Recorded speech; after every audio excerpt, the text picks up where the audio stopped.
Hello viewers, welcome to your favourite show సరదాగా విశ్వేతారెడ్డి exclusively on I dream. ఈరోజు guest ఎవరు అనుకుంటున్నారా? అయితే ఒక్కళ్ళిద్దరు కాదండి.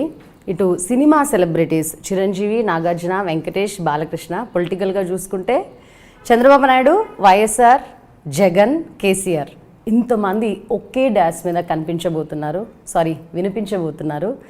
యూట్యూబ్లో యువ సంచలనం మిమిక్రీ చరిత్రలో ఒక కొత్త అధ్యాయాన్ని క్రియేట్ చేశారు మిమిక్రీ రాజు. ఆయన వాయిస్ ద్వారా ఈ cinema celebrities as well as political సెలబ్రిటీస్ని మీకు వినిపించబోతున్నారు. Mimicry Raju with me in సరదాగా విశ్వేతారెడ్డి exclusively iDream. Hello Raju garu, how are you? చాలా హ్యాపీగా. లైఫ్ ఎలా ఉంది? న్యూలీ మ్యారీడ్ అని విన్నాను. న్యూలీ మ్యారీడ్, చాలా బాగుంది. మ్యారేజ్ అయిన తర్వాత నాకు చాలా కలిసి వస్తున్నాయి. She is my lucky point ఏదంటారు కదా, అదనమాట Anitha. Right, hope for the best. Congratulations. Right, mimicry అనగానే చాలామంది పేర్లు మనకు గుర్తుకొస్తాయి. కానీ ఈ మధ్యకాలంలో మీ వాయిస్లు వింటున్నవారు కానీ చూస్తున్నవారు కానీ యాక్యురసీ ఇప్పటిదాకా చేసిన వాళ్ళతో పోల్చుకుంటే యాక్యురసీ ఎక్కువ ఉంది. మక్కి అలాగే దించుతున్నారు వాయిస్లు అనే పేరు వస్తుంది కదా, ఎలా ఫీల్ అవుతున్నారు? చాలా హ్యాపీ ఫీల్ అవుతున్నానండి. అంటే ఒకటి ప్రాక్టీస్ చేసేటప్పుడు పర్ఫెక్ట్గా వస్తేనే ప్రజెంట్ చేద్దాం, లేకపోతే అసలు దాని జోలికి వెళ్ళకూడదని నేను నిశ్చయించుకున్నాను. దీనికి నాకు బాగా కోఆపరేట్ చేసి నాకు నా మైండ్లోకి వెళ్ళేటట్టు చేసింది ఎవరంటే చొక్కాపు వెంకటరమణ గారు. నాకు one of the back bone. And Janardhan గారు, మిమిక్రీ జనార్దన్ గారు. అంటే రాజు చుట్టూ ఉన్న వైట్ని చూడడం, మధ్యలో ఉన్న మచ్చను చూస్తారు. మీకు వస్తే చేయి, లేకపోతే దాని వైపు వెళ్ళొద్దారు. అందుకని ఏదైనా బాగా ప్రాక్టీస్ చేయటం, ప్రజెంట్ చేయటం అలవాటు చేసుకున్నాను.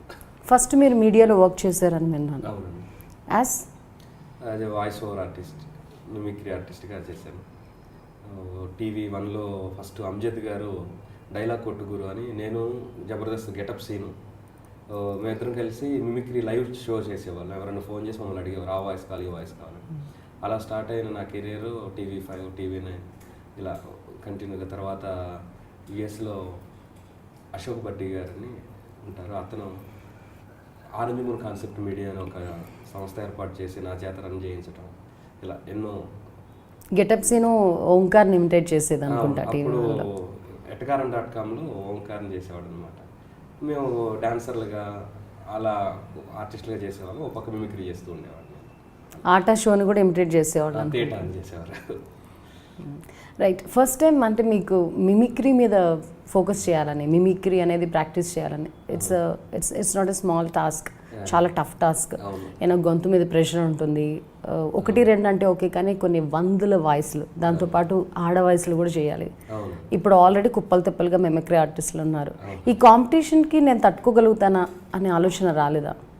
అంటే నేను ప్రాక్టీస్ చేసేటప్పుడు నేను నా 5th క్లాస్ స్టాండర్డ్స్ నుండి ప్రాక్టీస్ చేయడం మొదలుపెట్టాను.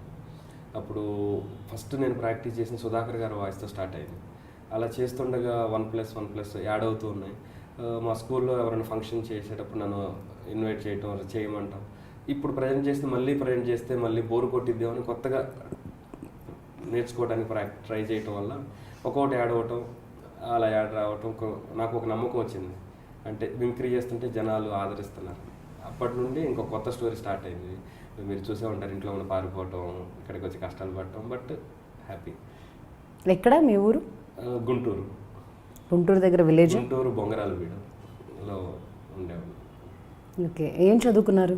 నేను ఇంటర్మీడియట్ వరకు చదువుకుంటూ మా అన్న నన్ను మంచి ఆఫీసర్ని చేయాలి, కలెక్టర్ని చేయాలని బాగా చదవపైన కొట్టి చదివించేవాడు. కాబట్టి నాకు మిమిక్రీ అంటే ఇంట్రెస్ట్. నన్ను ఇక్కడ నన్ను మిమిక్రీ చేయనివ్వట్లేదు, ఎలా అయినా మిమిక్రీ చేసి మంచి పేరు తెచ్చుకోవాలని బాగా, ఎందుకు అప్పుడు ఓవర్ కాన్ఫిడెన్స్ ఉండేది.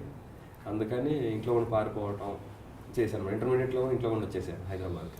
ఫ్యామిలీ స్టేటస్ ఏంటి? ఫాదర్ ఏం చేస్తారు? ఫాదరు నేను వచ్చే సమయానికి అప్పటికి హెల్త్ బాగాలేదు.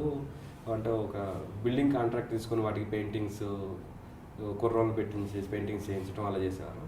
ఆ టైంకి డాడీకి హెల్త్ బాగాలేదు. బట్ నేను ఏంటంటే ఇంక అంతగా ఏమంటారు, ఆలోచించే మైండ్ సెట్ కూడా కాదు, చిన్నపిల్లడి మైండ్ సెట్. నాకు మిమిక్రీ కావాలి, ఇంట్లో కూడా బయటకు రావటం. బయటకు వచ్చిన 7 months తర్వాత డాడీ ఎక్స్పైర్ అయ్యారు. తర్వాత ఒకసారి వెళ్ళి డాడీని చూడటానికి వచ్చి మళ్ళీ ఇంకా ఈ ప్రయాణంలో అలా. ఎవరు? Who is the inspiration? Mimicry అనే పదం మీ దగ్గర రావడానికి? స్కూల్లో చేసేటప్పుడు హరికృష్ణ గారు, ఈ దూరదర్శన్ కార్యక్రమాలు హరికృష్ణ గారు, అలానే జనార్దన్ గారు, మిమిక్రీ శ్రీనివాస్ గారు వీళ్ళందరూ చేస్తుంటే అప్పుడు వీళ్ళెవరో నాకు తెలియదు. అరే భలే చేస్తున్నారే అని చూడటం. అలానే క్యాసెట్లు, శ్రీదేవి పెళ్ళి అని రకరకాల క్యాసెట్లు వస్తుంటే ఆ క్యాసెట్లు విని మళ్ళీ నేను ఒక క్యాసెట్ తెచ్చుకొని ఇంట్లో రికార్డర్ ఉంటే నాకు నేను ప్రాక్టీస్ చేయటం, అలా చేయటం. దాని తర్వాత ఒక ఆదివారం మ్యాగజైన్లో 1000 గొంతుకుల వేణుమాధవ్ అని చదివాను. 1000 గొంతుల ఏంటి అని మొత్తం చదవటం మొదలు పెట్టేసి, ఇది వేణుమాధవ్ గారు అని ఒక వ్యక్తి ఉంటాడు, ఆయన మిమిక్రీకి ఆద్యుడు, అసలు నేను కలిసే అంత టైం కానీ అవకాశం దొరికిద్దా అనుకున్న నాకు సార్తో కలిసి కూర్చొని భోజనం చేయటం, సార్ పుట్టినరోజుకి నేను వన్ ఆఫ్ ద జడ్జిగా ఉండటం అన్నది నా జీవితంలో మర్చిపోలేను అనమాట. అలా వీళ్ళందరూ నాకు ఇన్స్పిరేషన్. ఎవరు బాగా ఇమిటేట్ చేస్తారో వాళ్ళందరూ నాకు ఇన్స్పిరేషన్, వాళ్ళే నా గురువు. అండ్ ఈ stories twist and turns love మ్యారేజా మీది? అంటే లవ్ మ్యారేజ్ అని మా సొంత అక్క కూతురే చేసుకుంది. మా అక్క బావలు కూడా లవ్ మ్యారేజ్ అని తెలియదు, చేసుకునే అమ్మాయికి కూడా లవ్ మ్యారేజ్ అని తెలియదు. ఎందుకంటే నేను చిన్నప్పుడు నుండి బాగా ఇష్టపడేవాడిని, చెప్పడానికి భయపడేవాడిని. తర్వాత మా అక్కే నన్ను ఇప్పుడు అడగటం, అప్పుడు చెప్పాను నేను చిన్నప్పుడు నుండి ఇష్టపడుతున్నాను, చెప్తే ఏమంటారు నాకు చాలా ఇష్టం, చేసుకుంటానని చెప్పాను, చేసుకున్నాను. So like coming to your profession mimicry, ఇప్పుడు ఈ మధ్యకాలంలో నేను ఇందాక చెప్పినట్టుగా యూట్యూబ్లో you're becoming so famous and your videos are becoming viral కదా, ఎలా అనిపిస్తుంది? చాలా హ్యాపీ అండి. ఇదివరకు నేను మిమిక్రీ చేసేవాడిని, అప్పటికి యూట్యూబ్లో అంత క్రేజ్గానే లేదు. ఒక తర్వాత వైరల్ అవ్వటం వీడియోస్, తర్వాత కొంతమంది వీడియోస్ చూస్తుంటే నా వీడియో ఎందుకు వైరల్ కావట్లేదు, నేను బాగానే చేస్తున్నాను కదా అని అనుకుంటున్న సమయంలో రకరకాల ఆఫర్స్ రావటం, అక్కడ ప్రజెంట్ చేయటం, అలా వైరల్ అవుతూ ఉంటే ఫస్ట్ ఈరోజు ఎంతమంది వ్యూవర్స్ వచ్చారు, అరే 1000 లక్షలు దాటారు, అరే 2 లక్షలు మిలియన్ దాటారా బా అనుకొని ఆనందపడటం, అలా చాలా హ్యాపీ అనమాట. అంటే ఎంతమంది చూస్తున్నారు, మళ్ళీ నేను కామెంట్స్ కూడా చూసుకుంటాను, ఎవరు ఇది సరిగ్గా రాలేదంటే దాన్ని రిసీవ్ చేసుకుంటాను. నేను బాగానే చేశాను కదా, ఎందుకు ఇలా అన్నాడు అనుకోను.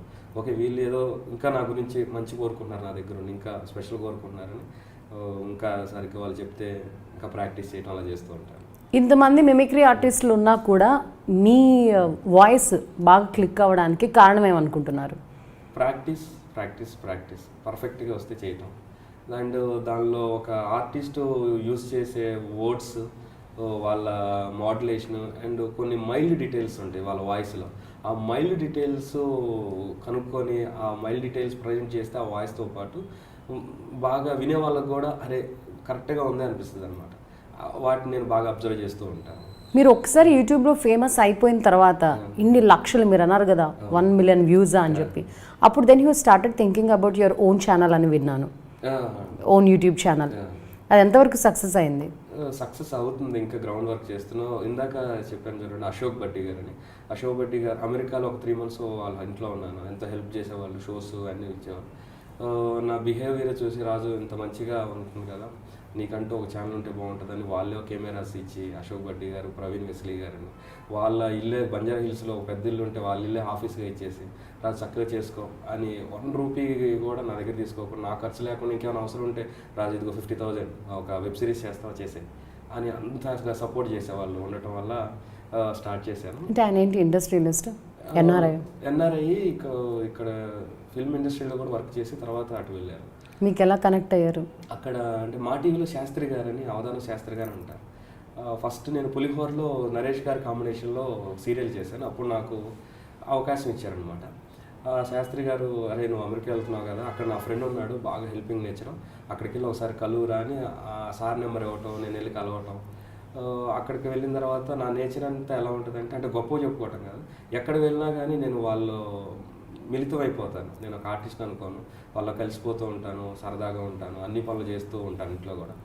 వాళ్ళకి నా బిహేవియర్ నచ్చటం, వాళ్ళు 1 నెల 3 months వాళ్ళ ఇంట్లోనే నన్ను ఉంచుకొని ఎక్కడికి ఏ ఫ్లైట్ అయినా వాళ్ళని దించి మళ్ళీ రిసీవ్ చేసుకోవటం, అలా నాకు ఒక వరంలా. ఒక రకంగా చూస్తే you been sponsored by Ashok Bhatti గారు. టాలెంట్ ఉంటే సరిపోదు, దాన్ని సపోర్ట్ చేసే ఒక వ్యక్తి కూడా కావాలి. లక్కీగా మీరు కష్టపడకుండానే ఆ సపోర్ట్ దొరికింది. కష్టపడ్డాను నేను, కష్టంతో పాటు మెయిన్ టాలెంట్, కష్టంతో పాటు నాకు మా అమ్మ నాన్న అండ్ నాకు పరిచయమైన వాళ్ళందరూ నేర్పించింది ఏంటంటే, మన బిహేవియర్ బాగుంటే ఎవరైనా మన కోసం వస్తారు. ఆ బిహేవియర్ లేకపోయి ఎంత టాలెంట్ ఉన్నా కానీ మంచి ఆర్టిస్టే కానీ వాడు కరెక్ట్ కాదురా అనుకుంటారు. అందువల్ల ముందు ఫస్ట్ ఆఫ్ ఆల్ నా బిహేవియర్ నేను పర్ఫెక్ట్గా ఉంచుకోవడానికి ట్రై చేస్తూ ఉంటాను. అది లేకపోతే ఇక్కడ దాకా వచ్చేవాడు కాదు. అంటే మీతో పాటు మిమిక్రీ ప్రొఫెషన్ని స్టార్ట్ చేసిన వ్యక్తులు, మీ కో మిమిక్రీ ఆర్టిస్టులు ఎవరు? నాతో పాటు అనీష్ అని ఒక వ్యక్తి ఉన్నాడు, అలానే రాకేష్, జబర్దస్త్ రాకేష్, ఇలా చాలామంది ఉన్నారు. వాళ్ళందరూ కూడా సక్సెస్ అవుతున్నారు, మంచి ప్రొఫెషన్లో ఉన్నారు. ఇప్పుడు ప్రెసెంట్ తీసుకుంటే బాగా వెలుగులో ఉన్న, బాగా క్లిక్ అవుతున్న మిమిక్రీ ఆర్టిస్టులు బాగా వెలుగు అంటే నాతో పాటు అని కాకుండా నేను కొంచెం ముందు స్టార్ట్ చేశానండి. నేను జితేంద్ర గారు ఉన్నారు, జితేంద్ర గారు, నేను ఇలా కొంతమంది అప్పుడు వన్స్ మోర్ ప్లీజ్ అనే షో వచ్చేది, ఉదయభాను గారు, వేణుమాధవ్ గారు, వాళ్ళ షోలో వాళ్ళతో కలిసి నేను పోటీ చేయడం, ఇలా మా టీంలో వాళ్ళందరూ సక్సెస్గా ఉన్నారు, అందరూ బాగున్నారు. Right, coming to our talent, మీ టాలెంట్ని బయటకు తీసే ప్రయత్నం చేస్తాను. మన ఇంట్రొడక్షన్ అయిపోయింది కాబట్టి. రైట్, ఇప్పటిదాకా మనం చూసాము రెగ్యులర్ వాయిస్లో చూసాము. రెగ్యులర్ కాకుండా రేరీ వాయిసెస్ మీరు ఏం చేయగలరు? రేర్ వాయిస్లు అంటే కొంతమంది ఎక్కువగా టచ్ అయిన వాయిస్లో నేను బాగా విని ప్రాక్టీస్ చేశాను. వాటిలో కైకాల సత్యనారాయణ గారు కానివ్వండి, నగేష్ గారు, అలానే ఓల్డ్ ఆర్టిస్ట్ బాలయ్య గారు, ఇలానే జీవా గారు, ఇలా కొన్ని రేరు వాయిస్లు అవి చేయటం మొదలుపెట్టాను. అప్పుడు అవి చేయటం వల్ల కొంచెం మంచి పేరు వచ్చింది, అరే కొత్త వాయిస్లు చేస్తున్నాను. అలా నిర్మలమ్మ గారు ఆ వాయిస్లో. ఫస్ట్ సినిమా తీసుకుందాం, then will go for political. The best వాయిస్తో మొదలు పెట్టండి. బెస్ట్ వాయిస్ అంటే ఫస్ట్ నాకు బాగా మంచి పేరు తెచ్చింది మాత్రం first of all Jayaprakash Reddy గారు. దాంతోనే ఎప్పుడు ఎక్కువ స్టార్ట్ చేస్తుంటాను. జయప్రకాష్ రెడ్డి గారు వేరియేషన్స్ చాలా ఉంటాయి. సీరియస్గా మాట్లాడేటప్పుడు అంటే డైరెక్ట్గా జయప్రకాష్ రెడ్డి గారు అంటే పాత సినిమాలు ఎన్నో డైలాగ్స్ ఉన్నాయి, కాకపోతే ఇప్పుడు కొంచెం కొత్తగా ఇప్పుడు హీరోస్ కామెడీ టచ్ ఉంటుంది, కామెడీ టచ్ ఉండే. మామూలు ఇదివరకు సీరియస్గా ఏమప్పా సమరసింహారెడ్డిని చంపినారు, నా కడుపును మీరు సెడబుట్టినారు కదా ఒరే సమరసింహారెడ్డి, ఢిల్లీలో కదరా నీ పెద్దపము, కావాలంటే సీమ సందులోకి రా, నీ పెద్దపము నా పదం చూసుకున్నా ఏమిరా, ఈ రేంజ్. దాని తర్వాత షార్ప్ వచ్చింది అన్నమాట. కామెడీ చేసేటప్పుడు కామెడీ లెవెల్ చేయాలి కాబట్టి ఏమి రబ్బి రాక రాక నా సీటు కింద బాబెట్టినారు, మా తాత సీటు కిందమా అన్నాడు తప్ప సీటు కింద కనమని చెప్పలేదు తప్ప ఏది అని ఈ రేంజ్ ఉంటుంది. అప్పుడప్పుడు జయప్రకాష్ రెడ్డి గారు స్లోగా మాట్లాడుతూ రేంజ్ అలా మారుతూ ఉంటుంది. కన్నింగ్గా మాట్లాడేటప్పుడు నాకు తెలిసేవాడు ఏమి చేసినా కానీ మాత్రం బాగా ఉండాలని కోరుకుంటాడబ్బా, అటువంటి వాడిని సంపడానికి కూడా నేను అనుకోను, ఈ రేంజ్ మారుతూ ఉంటుంది జేపీ గారు.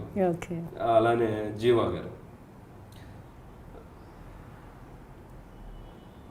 వాడిని చూస్తుంటే నాకు మామూలుగా లేదప్ప, వాడు కొడతాడా కొట్టడా, తిడతాడా తిట్టడా, ఏం అర్థం కావట్లేదబ్బా, కానీ వాడయ్యా నా మనసు పుత్రుడయ్యేవాడు, నా మనసు పుత్రుడు, అందుకే వాడంటే నాకు ఇష్టమయ్యా. జీవ గారిలో మాట్లాడుతున్న మధ్యలో బ్లర్లో ఎందుకంటే అందుకేనయ్యా మైల్ డీటెయిల్స్ యాడ్ చేయడం ఇంకా బాగుంటుంది అనమాట. ఇలా అంటే జీవ గారు రామ్ గోపాల్ వర్మ మూవీస్లో ఎక్కువ చేస్తుంటారు కదా, హర్రర్ వాయిసెస్ ఎట్లా ఉంటాయి ట్రై చేస్తారు? హర్రర్ వాయిస్లో దెయ్యం సినిమాను మరిచెట్టు సినిమాలోనూ మన చక్రవర్తి గారు అండ్ ఊర్వశియ హీరోయిన్ శ్రీదేవి గారు వాళ్ళు ఎంటర్ అవుతుంటే ఇంట్లోకి చచ్చిపోతారు అందరూ, చచ్చిపోతారు చచ్చిపోతారు చచ్చిపోతారు అని అరుస్తూ ఉంటాడు ఆ సినిమాలో. మహేశ్వరి ఆ టైప్ ఆఫ్ అరుపులు ఉంటాయి. ఇంకా రకరకాల వేరియేషన్స్. అలానే జీవా గారు ఏడిస్తే ఎలా ఉంటుంది, మీరు చక్ర సినిమాలు చూస్తే రౌడీజం చేయడానికి వచ్చి పద్మనాభం గారి ఇల్లు దోచేయటానికి ఖాళీ చేయడానికి వచ్చినప్పుడు ప్రభాస్ గారు అతనికి ఒక కథ చెప్తాడు, మీ కొడుకు జర్రైన బండి మీద రై రై రై రై రై అతనికి యాక్సిడెంట్ అయిపోతుంది, చచ్చిపోతాడు.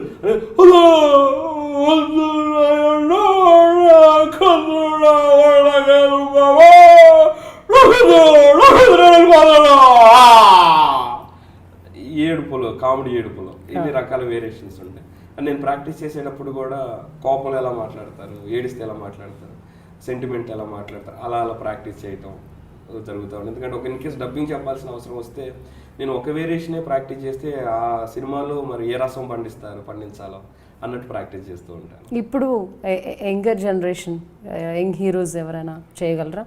యంగ్ హీరోస్ ఇంకా ప్రాక్టీస్లో ఉన్నాయి. యాక్చువల్గా నేను ఏంటంటే ఇంకా అంటే రాని వాయిస్లు ఎక్కువ టచ్ చేయని చెప్పి అలా ఇప్పుడు ఇంకా ప్రభాస్ ఇవి చేయటం, నేను ఏంటంటే రేరు వాయిస్లు పట్టుకోవటం, అలానే బాలయ్య గారు వేరియేషన్స్ ఇది అప్పుడు మంగమ్మ గారి మనోడి దగ్గర నుండి ఇప్పుడు ప్రజెంట్ ఇప్పుడు వరకు ఆ వాయిస్లో బ్లర్ ఎలా వచ్చింది అది ప్రాక్టీస్ చేస్తూ ఉంటాం. మంగమ్మ గారి మనోళ్ళలో వాయిస్తో ఇప్పుడు మీతో మాట్లాడితే ఎలా ఉంటుంది మామూలుగా అప్పటి వేరియేషన్స్తో ఇక్కడికి ఇంటర్వ్యూకి వస్తే ఎలా ఉంటుంది.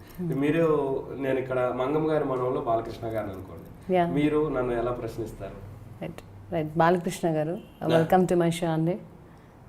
ఇటువంటి కార్యక్రమానికి వచ్చినందుకు నాకు చాలా ఆనందంగాను సంతోషంగాను ఉంది. నన్ను ఇక్కడికి ఆహ్వానించి మీరు అడిగే ప్రశ్నలు అద్భుతము అమోఘము అని తెలియజేసుకుంటూ మీరు ఏది అడిగినా మీరు బాగున్నది అనుకున్నట్లు బహుబాగా ఉందని నిరూపించడానికి నేను ప్రయత్నిస్తాను. థ్యాంక్ యూ వెరీ మచ్, మీ ధన్యవాదములు. మంగమ్మ గారి మనవడు సూపర్ డూపర్ హిట్ అయింది, మీకు ఎలా అనిపిస్తుంది? మంగమ్మ గారి మనవడు చిత్రంలో భానుమతి గారితో నటించడం అంటే నా భూతో నా భవిష్యత్తు. మరి అటువంటి ఒక దర్శకురాలు, ఒక సంగీత దర్శకురాలు, ఒక నిర్మాత, ఒక నటి, ఎంతో మంది కలయికగా ఉన్న మహానుభావురాలతో కలిసి నటించడం నాకు ఎంతో ఆనందదాయకం. ఒక పక్క సుహాసిని గారితో నటించడం అంటే మరి సుహాసిని గారి నటన అభినయం, ఆమె ముఖ కవలికలు కానివ్వండి ఏదేమైనా కానీ ఎంతో మందితో నటించడం, ఈ చిత్రం విజయవంతం అవటం అనేది నాన్నగారి ఆశీర్వచనం, ప్రేక్షకుల ఆదరణ అని తెలియజేసుకుంటున్నాను. ఎంతో మంది అందమైన హీరోయిన్లతో మీరు నటించారు కదా, మీకు బాగా నచ్చిన హీరోయిన్? అంటే నేను ప్రతి ఒక్కరిని ఆరాధిస్తూ ఉంటాను. ఎందుకంటే ఒకరు నచ్చారు, ఒకరు నచ్చలేదు, వారు నచ్చలేదు, వీరు నచ్చలేదు అంటే ఎవరైనా మనసుకు బాధపడుతూ ఉంటారు. కనుక నాన్నగారు చెప్పారు, ఎవరిని ఒప్పించాలే కానీ ఎవరిని బాధ పెట్టవద్దు అని. కనుక ఏ హీరోయిన్ కానీ మనం ఆశతో ఆనందంతో ఇష్టంతో నటించాలి. కాబట్టి ఎవరైనా నాకు ఓకే, మనతో సరిగ్గా నటిస్తే చాలని నా ఉద్దేశం. ఇప్పుడు present Balayya into politics, Balakrishna గారు యాజ్ అ పొలిటీషియన్. నమస్తే బాలకృష్ణ గారు. నమస్కారం. ఇప్పుడు హిందూపురం కాన్స్టిట్యుయెన్సీ పరిస్థితి ఏంటండి? 2019 ఎలక్షన్స్ కూడా వచ్చేస్తున్నాయి, అక్కడేమో నీళ్ళు రావడం లేదని చెప్పి ధర్నాలు చేస్తున్నారు. ఏది ఏమైనా కానీ మనం ఒకచోట పాదం మోపితే అక్కడ రామరాజ్యం రావాల్సిందే. రామరాజ్యం అంటే మరి అన్నగారి రాజ్యం, అన్నగారి రాజ్యం అంటే నాన్నగారి రాజ్యం. నాన్నగారు మరి పదవిలో ఉన్నప్పుడు ఎంత అద్భుతంగా అమోఘంగా మరి ప్రజా శ్రేయస్సును కోరారో ఆ విధంగా నేను కూడా మరి ఆ ఊరిలో రావటం, నీళ్లు తేవటం అనేది కార్యరూపం దాలుస్తుంది. నేను అప్పుడే చెప్పాను, ఈ ఊరు వాటర్ ఖచ్చితంగా తెస్తారని. ఆ వాటరు పరవలు తొక్కుతూ త్వరలో హిందూపురానికి వస్తాయి. హిందూపుర ప్రజలు చక్కగా దాహార్తిని తీర్చుకొని ఆనందంగా ఉంటారని తెలియజేసుకుంటూ వెనక బావగారు ఉన్నారు, ముందు నేనున్నాను, నా ముందు నన్ను నడిపించడానికి ప్రజలు ఉన్నారు. అంతకనే ఏం కావాలా? అంత ఆనందం, సంతోషం. 2019 ఎన్నికల నుంచి తప్పించుకుంటున్నారు, ఈసారి పార్టిసిపేట్ చేయట్లేదు అన్న కామెంట్స్ కూడా వినిపిస్తున్నాయి. సినిమాలతో బిజీ అవ్వడమో లేకపోతే ఇతరత్ర కారణాల వల్లనో? అది ఎంతో మంది అంటూ ఉంటారు. అసలు ఏం జరుగుతుంది, ఏం జరగాలి, ఏం జరగబోతుంది అన్నది అనేది ఆ క్షణం వచ్చేంత వరకు ప్రజలు తెలుసుకుంటారు. ఇప్పుడు మనం ఒక ఊహాతీతమైన చిత్రాలు, ఊహాతీతమైన ఆలోచనలు పెట్టుకుంటే ఆఖరికి ఏమైతే ఎవరు చెప్పలేరు. కనుక నేను అప్పుడే సమయం వచ్చినప్పుడు ఇటు చిత్రాలా లేకపోతే రాజకీయంతో కలిపి చిత్రాలా ఏదేమైనా అన్నది అప్పుడు తేట తెల్ల మీకు చెబుతానని తెలియజేసుకుంటే ఇప్పటి వరకు నో వర్డ్స్. ఇక ఆడియో ఫంక్షన్స్లో బాలయ్య ఒక హీరోయిన్, ఆ సినిమాలో యాక్ట్ చేసిన హీరోయిన్ పొగడం గానో లేకపోతే ఆ దర్శకుడు ప్రొడ్యూసర్స్ గురించి చెప్పడంలోనో అండ్ సినిమాలు మేమే చేయగలం అన్న యాంగిల్లో మాట్లాడుతూ ఉంటారు. Can I have that voice? ఖచ్చితంగా. బాలకృష్ణ గారు ఏంటంటే ఎవరిని మర్చిపోరు, ప్రతి ఒక్కరిని గుర్తు చేసుకుంటూ తనకు తెలిసిన నాలెడ్జ్ని ప్రతి ఒక్కరికి చెప్పాలి అన్న ఆశతో మాట్లాడుతూ ఉంటారు. ఆ మాట్లాడే విధానంలో ఎన్నో సాహిత్యాలు వస్తాయి, ఎన్నో కావ్యాలు వస్తాయి, ఎన్నో గ్రంథాలు, అతను చదివిన నాలెడ్జ్ అంతా అక్కడ చెప్తూ ఉంటారు అనమాట. గౌతమ్ పుత్ర శాతకర్ణి గురించి మాట్లాడితే, గౌతమ్ పుత్ర శాతకర్ణి ఎన్నో సినిమాలు నేను చేయటం ఒక ఎత్తు అయితే ఈ చిత్రం చేయటం అనేది నా పూర్వజన్మ సుకృతం అనుకోవచ్చు. ఎందుకంటే నాన్నగారు ఎన్నో పాత్రలు చేశారు కానీ గౌతమ్ పుత్ర శాతకర్ణి అనే పాత్ర చేయకపోవటం, అది నేను చేయటం అనేది ఇందాక చెప్పాను కదా, నా భూతో నా భవిష్యత్తు పూర్వజన్మ సుకృతం అని తెలియజేసుకోవాలి. మరి ఇటువంటి చక్కనైన ఈ కథని క్రిష్ ఎంతో అద్భుతంగా తెలుసుకున్న తర్వాత దాన్ని దృశ్య రూపకం చేయటం అనేది ఒక పక్క అద్భుతమైన సిరివెన్నెల సీతారామ శాస్త్రి గారి చక్కనైన పాటలు, ఒక సాయి మాధవ్ గారి మాటలు, ఇవన్నీ ఏదైనా ఒక పక్క శ్రేయ అద్భుతమైన నటన తీరు చూస్తే ఎంత అద్భుతంగా చేస్తుంది అని నాకే పోటీ నేను పోటీగా చేయడం జరుగుతుంది. ఇలా ఏదైనా ఇక్కడ మీరు గమనించాల్సింది ఏమిటంటే గౌతమ్ పుత్ర శాతకర్ణి, దీనిలో దర్శకుడు కృష్ణ అంటే కృష్ణుడు అంటే మరి కృష్ణ అవతారం వేసిన రామారావు గారు, నాన్నగారు, నేను బాలకృష్ణ, ఇక రెండు కృష్ణులు కలిసి అంటే ఇది ఒక చరిత్రకు నాంది పలుకుతుందనే ఆశ ఉంది. ఖచ్చితంగా ముందుకు పోతుందని మనస్ఫూర్తిగా తెలియజేసుకుంటూ నాన్నగారి ఆశీస్సులు ప్రతి ఒక్కరికి ఉంటే నాకు ఎప్పుడు ఉంటాయని తెలియజేసుకుంటూ, మైథలాజికల్ మూవీస్ కి నందమూరి బ్రాండ్ అనేది కేర్ ఆఫ్ అడ్రస్, అది అందరికీ తెలిసిన విషయమే. మీరేమంటారు? నేను ప్రత్యేకంగా చెప్పేది ఏమీ లేదు. నాన్నగారు దానవీర సూరకర్ణ కానివ్వండి, ఎన్నో చిత్రాలు, ఒక కృష్ణుడి పాత్ర కానివ్వండి, ఒక అర్జునుడి పాత్ర కానివ్వండి, ఒక ఎన్నో ఒకటే రెండా ఈ రాముడి పాత్ర, మరి సంపూర్ణ రామాయణం అనేది ఒక చరిత్ర. అటువంటి ఎన్నో క్యారెక్టర్లు చేసిన నాన్నగారు చేయడం, దాని తర్వాత నాన్నగారిని స్పేర్గా చేసుకొని నేను ఆదిత్య 369లో శ్రీకృష్ణదేవరాయలుగా నటించడం, దాని తర్వాత మరి మన సంగీతం శ్రీనివాస్ గారు దర్శకత్వం వహించిన భైరవ దీపం, ఇలా ఒకటా రెండా, తర్వాత బాబు రమణ గారుల ఆ చిత్రం ఎన్నో, అది మాకే చెల్లుతుంది. మైథలాజికల్ మూవీ అయినా సాంఘికమైనా ఏదైనా అది నందమూరి వంశానికి, ఏదైనా చేయడానికి నందమూరి వంశం అనేది పెట్టింది పేరు. మళ్ళీ నా నోటితో చెప్పించడం ప్రేక్షకులకు తెలియదా, మీకు తెలియదా? మీ నోటితో వింటే మీ అభిమానులు అది సంతోషం. అభిమానులు నా నోటి నుండి వచ్చే ప్రతి ఒక్క మాటని శిరోధార్యంగా భావిస్తూ ఎంతో అద్భుతమైన అభిమానాన్ని కురిపిస్తున్న అభిమానులందరికీ నా ధన్యవాదం. మైథలాజికల్ మూవీస్ లో పెద్ద పెద్ద డైలాగ్స్ తో అదరగొట్టే బాలయ్య మోడర్న్ డాన్స్ కూడా అదరగొడతాడు. చెప్పారు కదా, అటు ఏదైనా కానీ వెస్టర్న్ అయినా మోడర్న్ అయినా మైథలాజికల్ అయినా మేము ఓన్ చేసుకుంటాం. ఎందుకంటే విద్య అనేది ఏదైనా విద్యే. ఆ విద్యని మనం మనస్ఫూర్తిగా మనం అవలేలగా చేసుకుంటేనే కానీ ఏదైనా, ఎందుకంటే మళ్ళీ ఎంతో మంది నమ్మి వాళ్ళు కష్టార్జితాన్ని డబ్బులుగా పేర్చి టికెట్లుగా మార్చి సంతోషం కోరుకోవడానికి వస్తారు. అలాంటిది నేను డ్యాన్సులు చేయను, ఫైట్లు చేయను, అది ఇది అని కూర్చుంటే ఎందుకు? మనల్ని అభిమానించే ప్రేక్షకుల దేవుల కోసం డ్యాన్స్ అయినా ఫైట్ అయినా ఏదైనా నా భూతో నా భవిష్యత్తు. బాలకృష్ణ గారిని ఎంతగానో అభిమానించే అభిమానులు మీతో సెల్ఫీ దిగాలంటే ఈ మధ్యకాలంలో భయపడుతున్నారు. కారణం? భయం లేదు. ఇప్పుడు లేనిపోని వాళ్ళు ఈ సోషల్ మీడియా అవన్నీ లేనిపోని బురద చల్లటం తప్ప నా అభిమాని ఎవ్వరూ భయపడరు. నేను కొట్టానంటే బాలీ మమ్మల్ని కొట్టాడు, బాలయ్య గారి హ్యాండ్ మాకు టచ్ అయిందని ఆనందించేవారు తప్ప ఎవరు బాలయ్య గారి దగ్గరికి రావు, అది ఇదని అదంతా చెత్త. ఈ సోషల్ మీడియా వచ్చిన దగ్గర నుంచి ఏది పడితే అది రాయటం, అదంతా దాని గురించే పట్టించుకో. నా అభిమానులకు నేనంటే ఏందో తెలుసు, అభిమానులు అంటే నాకు తెలుసు. మధ్యలో వీళ్ళు వచ్చే ఐ డోంట్ కేర్ ఎనీవన్. మా భగవంతునికి భక్తునికి అనుసంధానమైనది అన్నట్టు అభిమానికి బాలయ్యకి అనుసంధానమైనది అది. కనుక దాని గురించి ఎటువంటి ఆలోచన పెట్టుకోవద్దు. ఆనందం. Thank you. సో మొన్నటి వరకు ఎన్టీఆర్ బయోపిక్ వరకు చాలా సీరియస్ వర్కౌట్స్ జరిగాయి.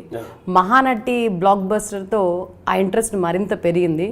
బట్ తేజ పక్కకు తప్పుకోవడం తర్వాత ఇప్పుడు కృష్ణని ఆశ్రయిస్తున్నారని తెలుస్తుంది. మొత్తానికి ఏ డైరెక్టర్ దీన్ని ముందుకు తీసుకెళ్తారు? ఏ డైరెక్టరు అనేది ప్రస్తుతానికి గ్రౌండ్ వర్క్ జరుగుతున్నాయి. మరి దానికి ఎవరు సరైన వారన్నది ఒక కమిటీ కూర్చొని టీమ్గా మాట్లాడుకొని ఏది ఎంతవరకు సమంజసము, ఏది కరెక్టు ఏది కాదనేది ఆలోచించుకొని ఆ విధంగా ముందుకు పోయి పట్టాలెక్కిన తర్వాత ఆటోమేటిక్గా ట్రైన్ ఏ స్టేషన్కి వెళ్ళితో మీకే తెలుస్తుందిగా. మరి అంతే, ఏ డైరెక్టర్ ఎవరు వస్తారన్నది పట్టాలెక్కిన తర్వాత మీరే తెలుసుకుంటారు. మీడియా మీకు తెలియదే ఉంటుంది, ఆటోమేటిక్గా తెలిసిపోతుంది, అంతే. రైట్. బాలకృష్ణ గారికి ఫుల్ స్టాప్ పెడుతూ next will go for some other. చెప్పండి your favourite. Prakash Raj. Right. Hello అండి, ప్రకాష్ రాజ్ గారు, వెల్కమ్ టు మై షో సరదాగా విశ్వేతారెడ్డి. హాయ్, బాగున్నారండి? ఈ మధ్య ఫేస్బుక్ అండ్ ట్విట్టర్స్లో మీ కామెంట్స్ బాగా మాన్రోగిపోతున్నాయి. Especially all of a sudden you have become socialized. అవునండి, మనిషికి అన్యాయం జరిగితే నేను తట్టుకోలేనండి. ఎవరైనా ప్రతి ఒక్కళ్ళు దేవుడికి లింక్ పెడతారు, ఆర్ట్ లింక్ పెడతారు. ఎందుకండి? మనిషి ప్రశాంతంగా నీతిగా నిజాయితీ కష్టపడితే ఏముండదండి. ఇవన్నీ దేవుడికి లింక్ పెట్టి రాజకీయ నాయకులు వాళ్ళు వీళ్ళు జనాన్ని అన్యాయం చేస్తున్నారండి. అది నాకు నచ్చదండి. అందుకే నేను అరుస్తున్నాను, కేకలేస్తున్నాను. ఎందుకు? మనిషి బాగుండాలి, ప్రజలు బాగుండాలండి. అంతేనండి. చాలామంది ఏదో రాజకీయ లబ్ధి కోసం నేనేదో ఎలక్షన్లో పోటీ చేస్తాను అనుకుంటున్నారు కానివ్వండి, అదంతా తప్పండి. అందరూ బాగుండాలి, అంతేనండి. అంతకనే ఉంటుందండి. కర్ణాటక జర్నలిస్ట్ విషయంలో నరేంద్ర మోదీని సైతం మీరు క్వశ్చన్ చేస్తున్నారు ట్విట్టర్స్ ద్వారా, ఫేస్బుక్ ద్వారా. అంత పెద్ద మనిషితో ఢీ కొట్టబోతున్నారు, మీకు థ్రెడ్స్ ఉంటాయని అనుకోవట్లేదా? ఏమండి, నేను థ్రెడ్స్కి భయపడి ఎప్పుడు నేను ఆగలేదండి. నా పని నేను చేసుకుంటూ పోయాను. నాకు సక్సెస్ వస్తుంది, విమర్శలు వస్తాయి, పొగడ్తలు వస్తాయి. ఇవన్నీ నాకు ఇష్టం వచ్చింది చేస్తాను. ఎవరు ఎత్తుపెట్టినా నేను ఎదురించను, భయపడను. నాకు చేయాలనుకున్న చేస్తూ ఉంటారండి. అక్కడ మోడీ ఉండని దేవుడు ఉండని ఎవడునండి, ఐ డోంట్ కేర్. నాకు నచ్చిందే చేస్తాను. నేను తప్పు చేయనని నమ్మకం నాకుంది కాబట్టి ఎవరంటారండి, అనేవాళ్ళు అంటూనే ఉంటారు. బైలింగ్వల్ యాక్టర్గా మంచి పేరు తెచ్చుకున్న Prakash Raj all of a sudden social issues మీద ఫోకస్ చేయడానికి పొలిటికల్ ఎంట్రీ కారణం అని చెప్తున్నారు. నిజమా? పర్టికులర్లీ పొలిటికల్ ఎంట్రీ అంటే ఏం లేదండి. ఏదో చేయాలి, జనాలకి ఏదో చేయాలి, వాళ్ళకి మంచి లీడర్ని ఇవ్వాలి, వాళ్ళు తెలుసుకోవాలి. చాలామంది ఏంటంటే ఏదో ఆలోచిస్తున్నారు వాళ్ళకి, అంటే జనాలకి మైండ్ లేదు, అలా కాదండి. నాకు తెలిసినంత వరకు చెప్దాం, పోరాడదాం. ఇప్పటివరకు ప్రజలు ఎన్నో ఇచ్చారు, కష్టపడ్డాను, ఒక ఆర్టిస్ట్గా సక్సెస్ అయ్యాను. అలాని కేవలం రాజకీయ లబ్ధి కోసం ఇక్కడ రాలేదండి, ప్రజల లబ్ధి కోసం ఇక్కడ ఉన్నాను, అంతేనండి. తెలుగు సినిమాలో ఫాదర్ అనే క్యారెక్టర్కి కేర్ ఆఫ్ అడ్రస్గా మారిన మీరు ఈ మధ్యకాలంలో ఆశించిన స్థాయిలో మీకు క్యారెక్టర్స్ రావట్లేదనే టాక్ కూడా వినిపిస్తుంది. దానికి ప్రధాన కారణం అంటే అండి, ఎప్పుడు మనం పప్పు తింటూ నాలుగు ఎగడొస్తుందండి. అలానే నేను ఎప్పుడు ప్రతి ఇండస్ట్రీలో పాతుకుపోవాలా, ఎప్పుడు నాకు హైవే క్యారెక్టర్లు అని అనుకునేవాడిని కాదండి. జనాలు ప్రేక్షకులు చూసినంతసేపు చూస్తారండి, వాళ్ళు చూడకపోతే మనం ఏం చేస్తామండి. కనుక వాళ్ళకి నచ్చినట్టు మనం ఇవ్వాలి, కానీ మనకు నచ్చింది వాళ్ళు తీసుకోవాలంటే కుదరదు కదండి. అంతేనండి. చూసిన రోజు చూశారు, కొత్తదనం కోరుకుంటున్నారు, అందుకే కొత్తదనం చూస్తున్నారు. వాళ్ళు మళ్ళీ ఆదరించినప్పుడు మళ్ళీ చేస్తాను, ఏముందండి. అంతా వాళ్ళే, లేపాలన్న వాళ్ళే, పడేయాలన్న వాళ్ళే, అంతేనండి. అండ్ ప్రకాష్ రాజ్ గారు, ఒకసారి సోషల్ ఇష్యూస్ పక్కన పెడితే బొమ్మరిల్లు సినిమాలోని డైలాగ్స్ చాలా చాలా చాలా ఫేమస్. అండ్ ఒక్కసారి బొమ్మరిల్లు డైలాగ్. సిద్ధు, నేను తప్పు చేస్తాను, నువ్వు అంటున్నావు. నువ్వు తప్పు చేసాను, ఇక్కడ ఎవరెవరు తప్పు చేసి నాకు తెలియాలంతే. అని నీ గురించి నేను ఎంత తప్పన పడతాను, నాకు ఎంత తప్పన పడతాను నాకు తెలియాలంతే అనగా వెంటనే సిద్ధార్థ గారు, మొత్తం మీరే చేశారు, చాలా నేను కోల్పోయింది చాలు. రైట్, ఎప్పుడు అంటూ ఉంటాను కదరా, అరే ఫ్రెండ్లీగా ఉండవరా మీరు అంటూ ఉంటారు, కానీ మీరు ఉండరు. ఈ టైపులో ఉంటుంది. అంటే ప్రకాష్ రాజ్ గారు నార్మల్గా మాట్లాడితే ఉంటుంది. ఇంకా సెంటిమెంటల్ తండ్రి అయితే పరుగులో చూస్తుంటారు, అప్పుడు చాలా బాధాతప్త హృదయంతో ఏడ్చేది ఉంటుంది. అల్లు అర్జున్ వాళ్ళందరూ లేచిపోయినప్పుడు బాగా డ్రింక్లో ఉండి, డ్రింక్ అండ్ బాధ, కోపం, ఈ మూడు కలిపి వచ్చిన వాయిస్ అనమాట. ఫ్రెండ్స్ ప్రేమించుకుంటే పంపించేస్తారు. ఏం తప్పు చేశాను నేనా? మహాలక్ష్మి పుట్టిన తర్వాత అన్నీ మానేశాను రా, రౌడీజం అన్నీ మానేశాను. అయినా మహాలక్ష్మి వెళ్ళి లాడ్జీలో పండుకోవాల్సిన అవసరం ఏమిట్రా? మహాలక్ష్మి నాకు కావాల్సి వచ్చేరా, బంగారు తల్లి మహాలక్ష్మి నాకు కావాల్సి వచ్చేరా,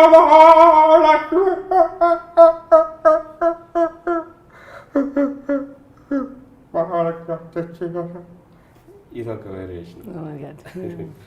ఇలా రకరకాలుగా ఉంటుంది. సో వెన్ డూయింగ్ వాయిస్ అంటే మీకు డెప్త్ ఇన్వాల్వ్ అయిపోయినప్పుడు ఆ ఎమోషన్స్ కూడా వచ్చేస్తూ ఉంటాయి. Like I see tears in your eyes. Emotions కూడా వచ్చేస్తాయి. అంటే ఇంకా దానిలో వెళ్ళిపోతూ ఉంటాను. కామెడీ అంటే కామెడీ, ఇలానే ప్రకాష్ రాజ్ గారు ఖడ్గంలో ఒక మహమ్మదీయుని క్యారెక్టర్ వేస్తారు కదా ముస్లింగా, అప్పుడు ఆ వాయిస్లో వర్డ్ అనమాట. అక్కడ ఏదో బాంబు వెళ్తే అక్కడ అందరిని కూర్చోబెడితే ఠీక్ నహీ సాబ్, అరే మేమేం తప్పు చేస్తాం సాబ్, అరే భారత్ మేరా భారత్ మహాన్ సాబ్, అరే అక్కడ ఎవరు ఏదో బాంబులు వేస్తే మమ్మల్ని వేస్తారా సాబ్, సాబ్ చస్తే ఎక్కడ చేస్తాం సాబ్, బ్రతికితే ఎక్కడ చేస్తాం సార్, పాకిస్తాన్ నహీ సార్ మే ఇండియన్ సాబ్, ఏ క్యా సాబ్ మాట్లాడితే అక్కడ బాంబు వేస్తారు మళ్ళీ లోపలేస్తూ ఉంటారు, అరే మేము భారతీయులం సాబ్. ఇలా and only observation. Right, next ఏదైనా కామెడియన్ తీసుకుందాం. ఏడిపించేశారు కదా, let's laugh. Comedian MS Narayana గారు. ఎంఎస్ నారాయణ గారు నాకు చాలా ఇష్టం.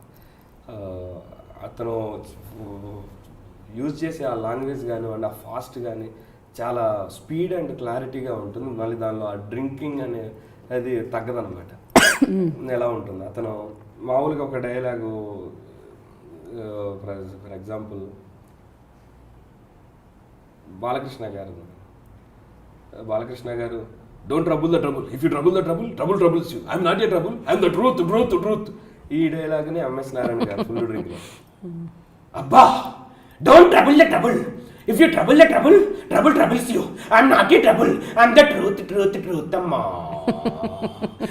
వాటర్ బాటిల్ ఇవ్వండి, కిక్కిరి పడకుండా కుక్కిరి వెళ్ళా పక్కన పడుకుంటానమ్మా, లేకపోతే నాకు ఏం జరిగిందో తెలియదు, ప్లీజ్ అమ్మా. ఏంట్రా అలా చూస్తున్నా, నేను తాగితే గొడవ చేయనమ్మా. ఏంటి మీ ఎంఎస్ నారాయణ, ఎమ్మంటే మందు, ఎస్ అంటే సోడా, మందులో సోడా కలుపుకొని తాగే నారాయణమ్మా. అండ్ హనుమాన్ జంక్షన్లో ఒక సీన్ ఉంటుంది కదా, అన్నం వడ్డించేటప్పుడు పెడితే వద్దంటావు, మళ్ళీ వస్తే పెట్టాలంటావు అని చెప్పి లాస్ట్కి వదిలేసి వెళ్ళిపోతాడు అనమాట. బాబు అన్నం పెట్టినా అని అంటుంటాడు కదా. వేరియేషన్ పెడితే పెట్టంట, వద్దు వద్దంట, పెడితే పెట్ట లేకపోతే లేదు. ఇది ఒక వేరియేషన్ ఎంఎస్ నారాయణ. అలానే మన